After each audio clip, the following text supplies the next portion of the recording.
ফেনীতে বন্যায় চরম দুর্ভোগে পড়েছে মানুষ। দুর্গত এলাকায় নেই বিদ্যুৎ, বন্ধ হয়ে গেছে মোবাইল নেটওয়ার্ক।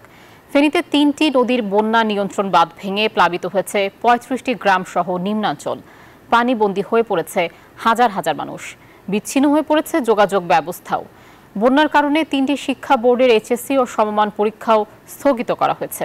এগুলো হলো কুমিল্লা মাদ্রাসা ও কারিগরি শিক্ষা বোর্ড। নোয়াখালীতেও বন্ধ শিক্ষা প্রতিষ্ঠান। সব মিলিয়ে টানা বৃষ্টি ও উজানের ঢলে বিপর্যস্ত দেশের দক্ষিণাঞ্চল। আর সেই যেই সড়কটিতে দাঁড়িয়ে আছে সেটিতেও কিন্তু পানির যে গতিধারা, পানির যে স্রোত, সেটি কিন্তু আমরা এখানে দেখতে পাচ্ছি। আর সেই সাথে হচ্ছে ফেনীর যে শহরের যেই পানির যেই বন্যার যে পরিস্থিতি তৈরি হয়েছে, সে বন্যার কারণে কিন্তু শত শত হাজার হাজার পরিবার কিন্তু এখন আশ্রয় কেন্দ্রে আশ্রয় নিয়েছে, এমনটাও কিন্তু আমরা দেখেছি। সেই সাথে হচ্ছে ফেনীর যে ফুলগাজী এবং হচ্ছে পরশুরাম, এই দুইটি জায়গায় হচ্ছে পানির যে তীব্রতা, বন্যার যে তীব্রতা, সেটি কিন্তু দেখা যাচ্ছে। আর এখানে আপনারা দেখতে পাচ্ছেন যে মানুষের যে বসত বাড়ি বা যে সড়কগুলো রয়েছে, আঞ্চলিক সড়ক এবং মহাসড়কগুলো রয়েছে, সেগুলোতে কিন্তু পানির যে বন্যার যে পানির যে স্রোত বা তীব্রতা, সেটিও কিন্তু আমরা ফেনীতে এসে কিন্তু এখন দেখতে পাচ্ছি। সেই সাথে আরও একটি বিষয় জানিয়ে রাখি, যে বাঁধগুলো রয়েছে সোমবার এবং মঙ্গলবার, সোমবার রাত 12টা থেকে মঙ্গলবার রাত 12টা পর্যন্ত ফেনী অঞ্চলে হচ্ছে 441 মিটার হচ্ছে বৃষ্টিপাত রেকর্ড করা হয়েছে, যা এই বর্ষা মৌসুমে সবচেয়ে বেশি বৃষ্টিপাত রেকর্ড করা হয়েছে। আর সেই বৃষ্টির যেই ভয়াবহতা বা ঝড়ো বৃষ্টির কারণে কিন্তু এই যে বন্যার যে পরিস্থিতি, সেটি কিন্তু তৈরি হচ্ছে। সেই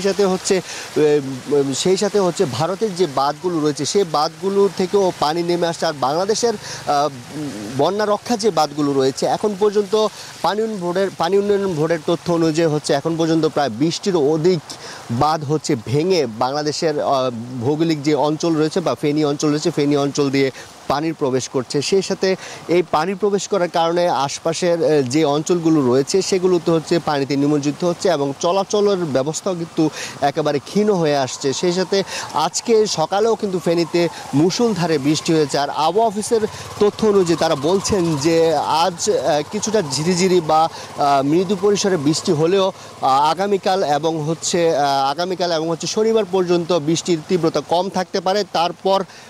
তারপর হচ্ছে এই বৃষ্টির পরিমাণ আরও বাড়তে পারে বলে কিন্তু আবহাওয়া অফিসের তথ্য অনুযায়ী এমনটা জানানো হয়েছে। আর সেই সাথে এখনকার যে পরিবেশ পরিস্থিতি আমরা দেখতে পাচ্ছি, সেটি হচ্ছে এখানে যারা পানিতে যারা আটকে পড়েছেন, তাদের মধ্যে খাবারের স্বল্পতা এবং বিশুদ্ধ পানিরও স্বল্পতা আমরা দেখতে পাচ্ছি, তারপর শুকনো খাবারেরও স্বল্পতা আমরা দেখতে পাচ্ছি।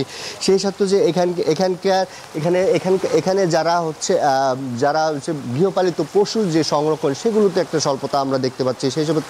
সেই সাথে হচ্ছে যাদের বসতবাড়ি বা শিক্ষা প্রতিষ্ঠান যে আশ্রয়কেন্দ্রগুলো খোলা হয়েছে, সেগুলোতে মানুষ আপাতত হচ্ছে আশ্রয় নিচ্ছেন। এখন পর্যন্ত ফেনীতে এই ধরনের পরিস্থিতি বিরাজ করছে। এই ছিল ফেনী থেকে আমার কাছে সবশেষ। আয়শা, বান্ডেল থাকলে প্রতি সেনমানিতে টাকা বাঁচবে।